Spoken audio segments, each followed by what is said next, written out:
खुदावंद यीशु मसीह के नाम में आप सबको सलाम। ये दुआए रब्बानी पर दूसरा तारुफी पैगाम है।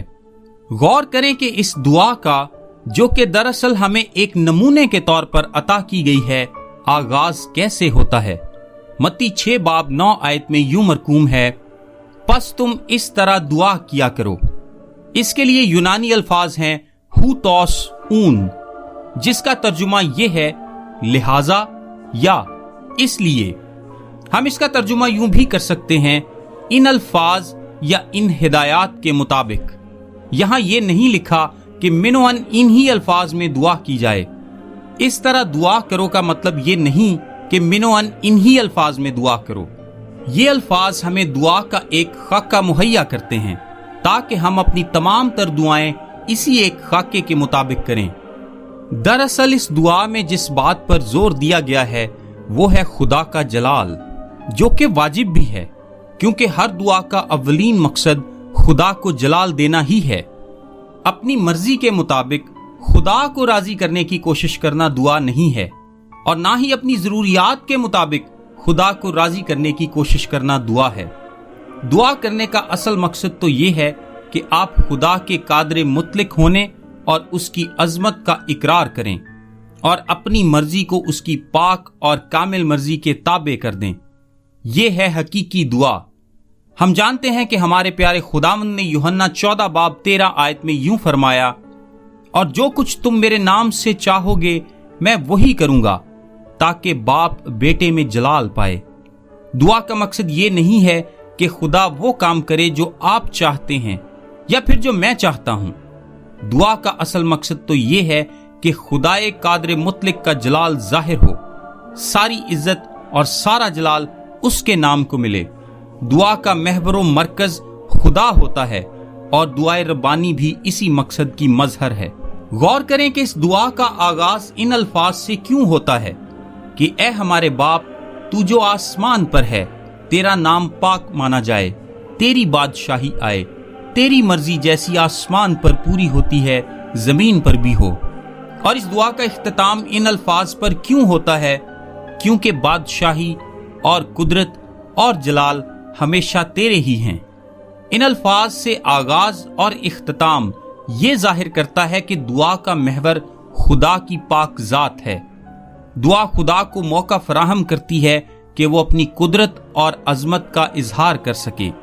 दुआ हमारी जिंदगी को उसकी मर्जी के मुताबिक ढालती है।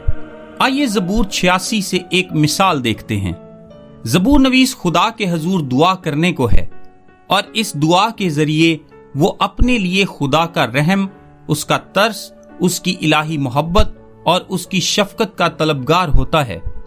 आयत 6 में वो यूं कहता है, ए खुदावंद, मेरी दुआ पर कान लगा और मेरी मिन्नत की आवाज पर तवज्जो फरमा। मैं अपनी मुसीबत के दिन तुझसे दुआ करूंगा, क्योंकि तू मुझे जवाब देगा। यहां ज़बूर नवीस मुसीबत में है। ये दाऊद की दुआ है। उसका दिल बोझल है, उसकी रूह शदीद इज़्तिराब में मुब्तला है। इस हालत में वो खुदा के हजूर दुआ करता है। इस बात पर गौर करें जो 8वीं आयत में लिखी है, या रब, माबूदों में तुझसा कोई नहीं। वो फौरन ही अपनी दरख्वास्त पेश नहीं कर देता, बल्कि खुदा की अजमत का इकरारो ऐलान करता है, और ये ऐलान भी करता है कि यहोवा ही वाहिद माबूद है। फिर लिखा है, और तेरी सनतें बेमिसाल हैं। वो खुदा को जैसा वो है और उसके कामों के मुताबिक सराहता है। फिर लिखा है, या रब, सब कौमें जिनको तूने बनाया आकर तेरे हजूर सिजदा करेंगी और तेरे नाम की तमजीद करेंगी। वो कहता है कि सारी दुनिया खुदा के हजूर अपने घुटने टेकेगी। लिखा है, क्योंकि तू बुजुर्ग है और अजीबो गरीब काम करता है, तू ही वाहिद खुदा है। अजीजों, क्या आप देख सकते हैं, ये पुराने अहदनामा के एक मुकद्दस की दुआ है, जो दुआ के मकसद से बखूबी वाकिफ था।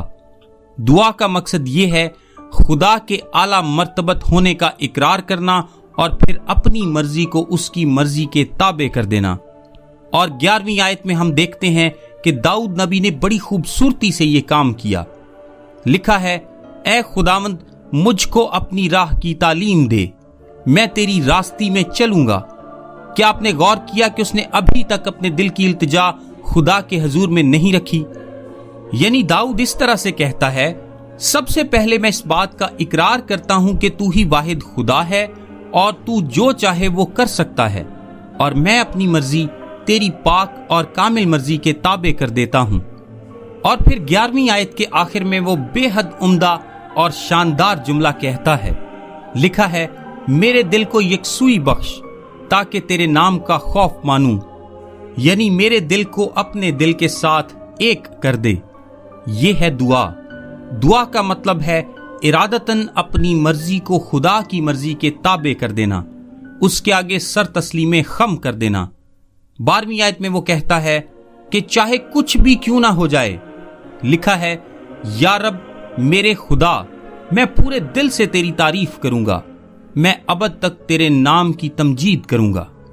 یہ ہے دعا۔ آپ کبھی بھی دعا کو حمد و تعریف سے جدا نہیں کر سکتے۔ خدا کو اعلیٰ مرتبت جانتے اور مانتے ہوئے اپنی مرضی کو اس کی مرضی کے تابع کر دینا۔ کل ہم خدا کے باپ ہونے سے متعلق سیکھیں گے، یعنی اے ہمارے باپ کے بارے میں۔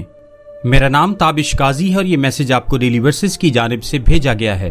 روزانہ صبح اپنے واٹس ایپ پر بائبل کی آیات اور ان کی وضاحت انگلش، اردو اور آڈیو میں حاصل کرنے کے لیے ابھی 0332 430 45 62 پر واٹس ایپ میسج کریں۔ خدا آپ سب کو برکت دے، آمین۔